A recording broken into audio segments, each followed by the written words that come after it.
So last night I made a video answering a really common question that I get about stacking trays and covering with soil. So I thought today, seeing how I was outside working in the yard, I could answer another question that comes up a lot. So that is, what do you do with your microgreen soil? And I'm going to show you what I do with mine, which is basically reuse it in outside gardens. I don't recommend trying to reuse it for microgreens, unless you were doing maybe outdoor beds or something, but it's just not a good idea to try reusing it in containers. So let me show you around a little bit about what I've been up to. So this area right here, we'll see if I can find a picture to show you. Didn't have any great pictures, but you can kind of see that rock. This is the general location of where my compost was. But this is where I've been dumping, basically a big pile. I've had several piles actually. And I this year took and spread it all out, cleaned it all up, covered everything in landscape fabric, whole bunch of mulch, and went and bought all kinds of stuff. So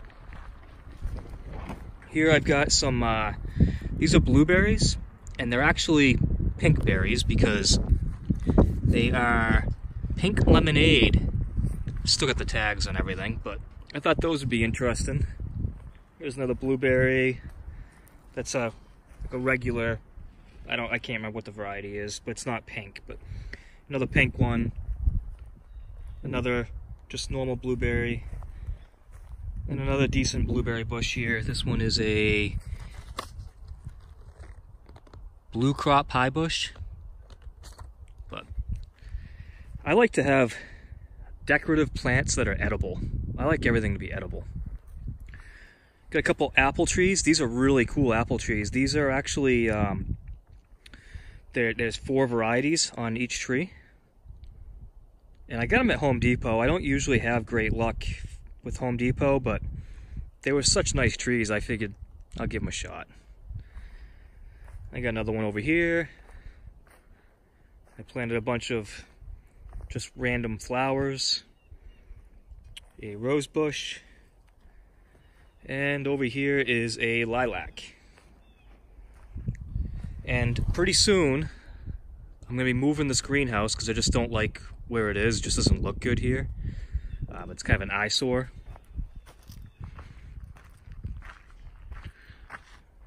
Just kind of like right in the middle of my driveway, sort of. And so after I move that, that's where I'll start dumping my trays. And next year, I will then continue my mulch along where that greenhouse is now and put in just more bushes and things.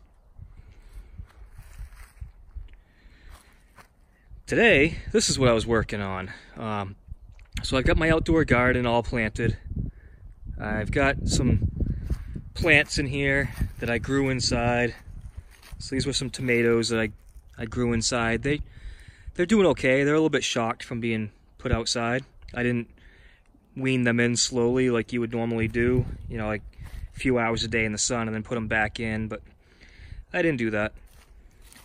Same thing with my, I've got some cucumbers in here, some zucchini, some peppers, some herbs over there, there's all kinds of stuff. I always pack way more in than I should. This is just for fun. This isn't for market or anything like that.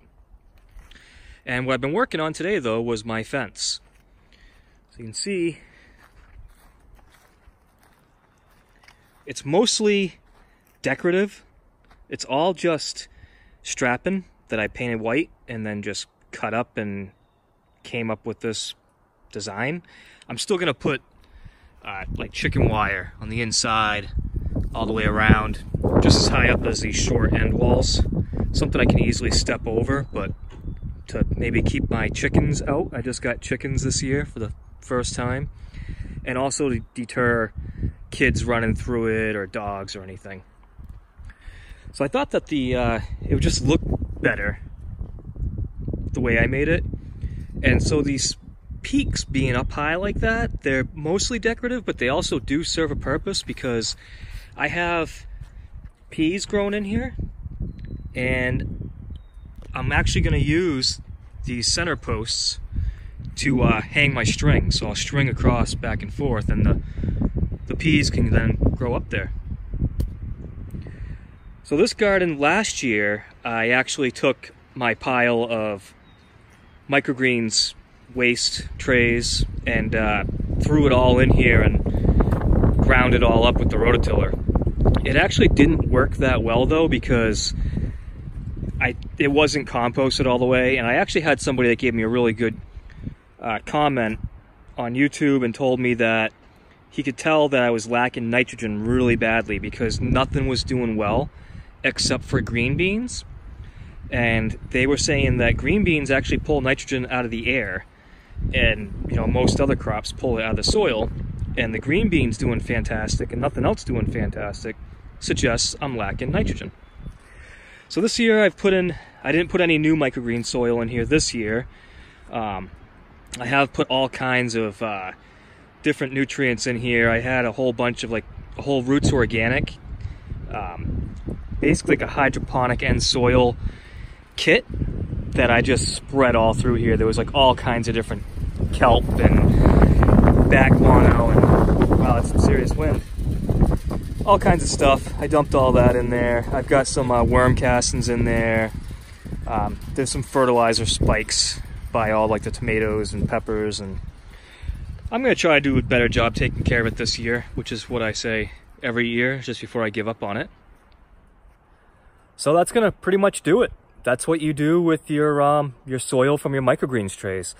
It's nice if you have a lot of land. Like I've got quite a bit of area, and so that makes it a lot easier. If you're in like a city or something like that, I don't really know what to tell you, other than maybe you should try different methods of growing, like hydroponic, using hemp mats are the ones I really recommend. Coco coir works great. And if you do that, you might even be able to sell it live. And if you can sell live, well, now you don't have to even deal with the waste at all. But yeah, this is what I do with my soil. I grind it up, I reuse it in all my outdoor gardens, and it works out awesome. Thanks for watching.